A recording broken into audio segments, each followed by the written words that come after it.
Hello everyone, मैं मानस फिर से स्वागत करता हूं आप लोगों को मेरा यूट्यूब चैनल लर्निंग टेम्पल में। आज हम इंजीनियरिंग मैकेनिक्स का और एक वीडियो लेक्चर में आपको स्वागत करता हूं।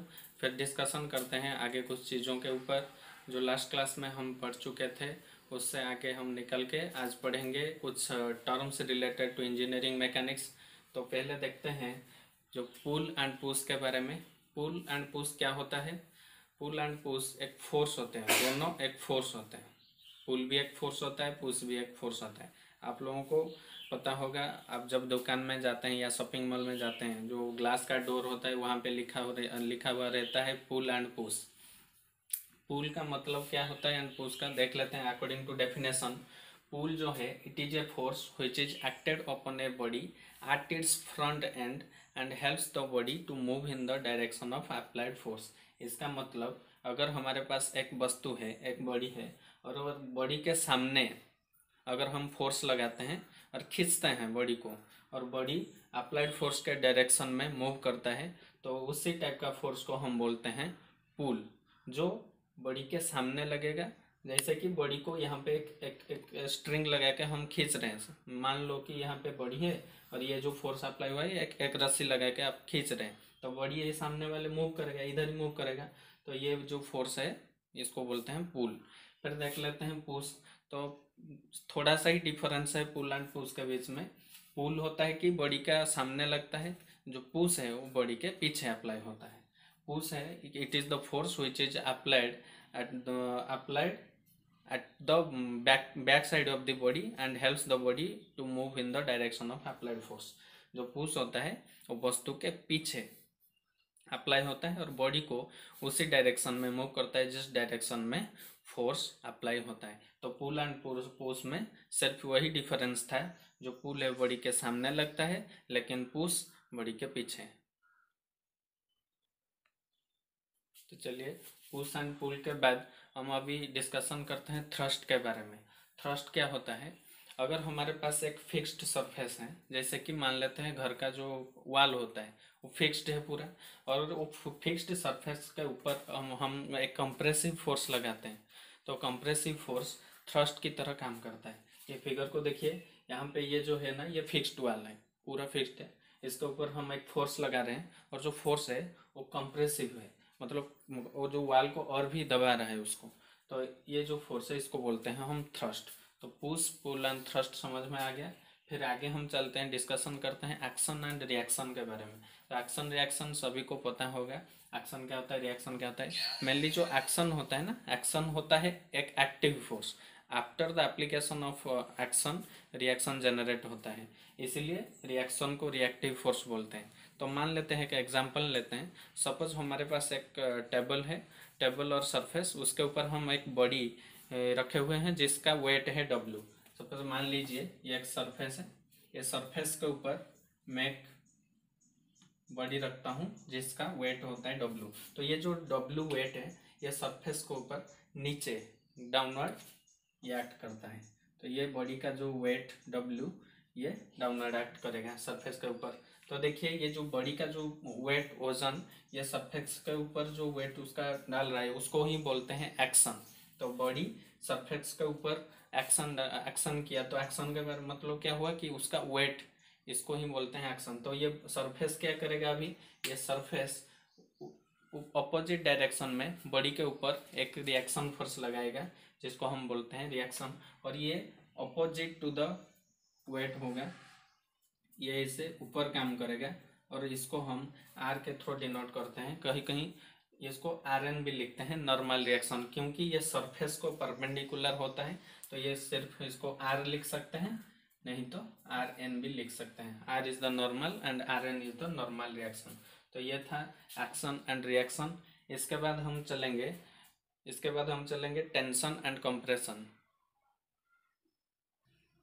तो चलिए शुरू करते हैं, टेंशन एंड कंप्रेशन के बारे में डिस्कशन शुरू करते हैं। तो टेंशन क्या होता है, कंप्रेशन क्या होता है, ये देखिए, जैसे पुश एंड पुल दोनों ऑपोजिट थे, वैसे ही टेंशन का ऑपोजिट होता है कंप्रेशन। तो टेंशन में मतलब टेंसाइल एंड कंप्रेशन से आता है कंप्रेसिव, दोनों फोर्स हैं। तो टेंशन फोर्स क्या होता है देख लेते हैं। सपोज हमारे पास एक मेंबर है, ये देख पा रहे हैं आप, ये मेंबर, इसका दोनों साइड, दोनों तरफ ऑपोजिट साइड में ऑपोजिट फोर्स लगे हुए हैं, इक्वल एंड ऑपोजिट फोर्स, यहाँ पे भी पी है, यहाँ पे भी पी फोर्स है, लेकिन दोनों का डायरेक्शन अलग अलग है। और ये क्या कर रहे हैं, बॉडी को खींच रहा है, स्ट्रेच कर रहे हैं। तो इससे फोर्स अप्लाई होने से क्या होगा, अगर बॉडी का लेंथ इंक्रीज हो रहा है और डेप्थ इसका जो ब्रेड्थ है वो डिक्रीज हो रहा है, तो ऐसे फोर्स को हम बोलते हैं टेंसाइल फोर्स। तो टेंसाइल फोर्स क्या होता है, या tension, if two equal and opposite pulls are applied on a member so that the length of the member increases, then the two pulls are known as tensile force. Similarly इसका opposite में आता है compression या compressive force.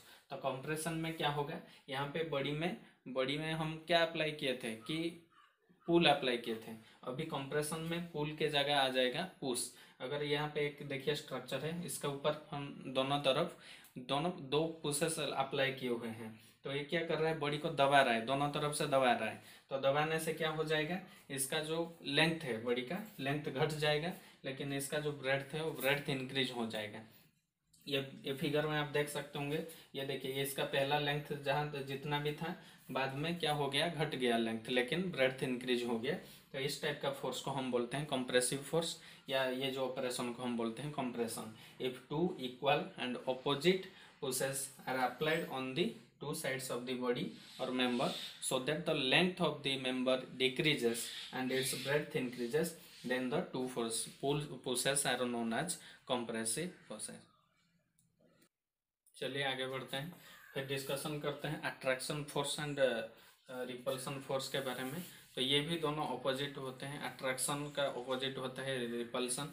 सो आप लोगों को पता होगा, जो मैग्नेट हम यूज करते हैं, मैग्नेट में अट्रैक्शन एंड रिपल्सन होता है। तो अट्रैक्शन फोर्स क्या है, अगर एक बॉडी के पास ऐसा कुछ फोर्स है, उसी फोर्स के माध्यम से दूसरा बॉडी को अपने ओर खींचता है, दूसरे बॉडी को अपने पास खींच लेता है, तो उसी फोर्स को बोलते हैं हम अट्रैक्शन फोर्स। इसका जो एग्जांपल देखिए, ग्रेविटेशनल फोर्स अर्थ के पास होता है, तो ग्रेविटी फोर्स के हिसाब से वो क्या करता है, हर बॉडी को जो अपने सेंटर की तरफ खींच लेता है, जमीन की तरफ खींच लेता है। जैसे कि पेड़ से फल भी नीचे गिरता है, हम जब कुछ पत्थर अगर उछाल लें ऊपर, तो वो भी नीचे आके गिरता है, तो वो होता है ग्रेविटेशनल फोर्स, जो कि एक अट्रैक्शन फोर्स के हिसाब से काम करता है। कहते हैं मैग्नेट्स का जो अपोजिट पोल होते हैं, वो दोनों को क्या करते हैं, अट्रैक्ट करते हैं। जैसे कि नॉर्थ पोल साउथ पोल, वो दोनों अट्रैक्ट होंगे, साउथ पोल नॉर्थ पोल के बीच में अट्रैक्शन होगा। तो ये था अट्रैक्शन फोर्स।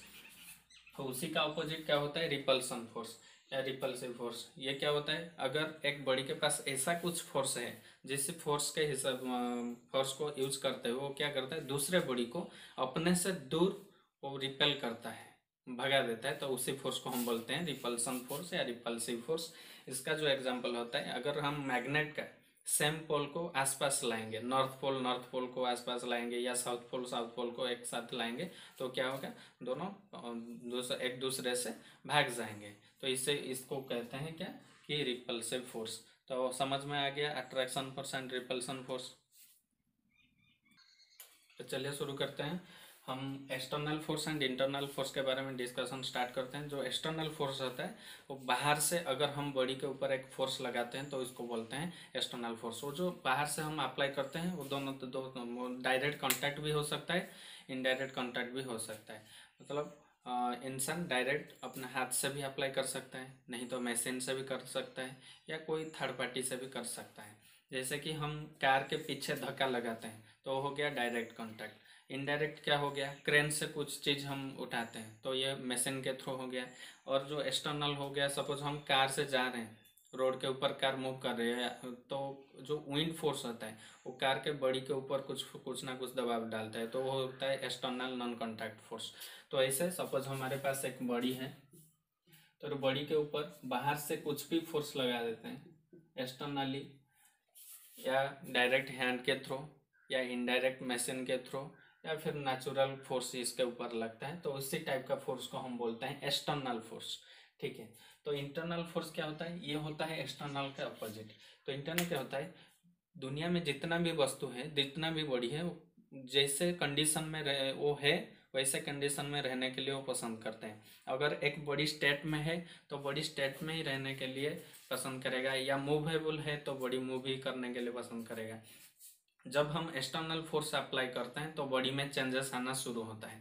तो ये बॉडी चेंजेस को बर्दाश्त नहीं करता है, वो चेंज होने के लिए नहीं चाहती है। तो उस टाइम पे क्या होता है, बॉडी के अंदर जो पार्टिकल्स होते हैं, जो मॉलिक्यूल्स होते हैं, वो मॉलिक्यूल्स एक अपोज करते हैं। जो एक्सटर्नल फोर्स अप्लाइड हुआ है उसके वजह से जो डिफॉर्मेशन या चेंजेस आता है उसको अपोज करता है। तो इसलिए एक रेजिस्टेंस डेवलप होता है जिसको हम बोलते हैं internal force. It is the force developed within the body which opposes the deformation caused by the external force। Suppose ये एक हमारे पास वस्तु है बॉडी, ये बॉडी के ऊपर एक एक्सटर्नल फोर्स F अप्लाई हुआ है। सपोज ये P फोर्स अप्लाई हुआ है, तो ये P क्या करेगा, ये बॉडी को राइट हैंड डायरेक्शन में मूव करने के लिए मजबूर करेगा। लेकिन ये बॉडी के अंदर जो पार्टिकल्स होते हैं, ये पार्टिकल्स ये इनिशियली ऐसे ही मूव करने के लिए बॉडी को नहीं देते हैं। वो क्या करेंगे, ऑपोजिट डायरेक्शन में फोर्स जिस डायरेक्शन में अप्लाई हुआ है उसका ऑपोजिट डायरेक्शन में ऐसे इंटरनल फोर्स डेवलप करेंगे, रेजिस्टेंस फोर्स डेवलप करेंगे और बॉडी को लेफ्ट हैंड की तरफ खींच के रखेंगे। तो इसको ही बोलते हैं इंटरनल फोर्स। बॉडी के अंदर के मॉलिक्यूल्स और पार्टिकल्स में जो रेजिस्टेंस फोर्स डेवलप होता है एक्सटर्नली फोर्स को रेजिस्ट करने के लिए, अपोज करने के लिए, उसको ही हम बोलते हैं इंटरनल फोर्स। तो मैं आशा करता हूँ कि जितना भी आज कवर हुआ ये वीडियो में सबको समझ में आया होगा। अगर वीडियो अच्छा लग रहा है तो लाइक कीजिए, शेयर कीजिए और दोस्त लोगों के साथ शेयर भी कीजिए। चैनल को सब्सक्राइब कीजिए। फिर मिलते हैं नेक्स्ट एक वीडियो में।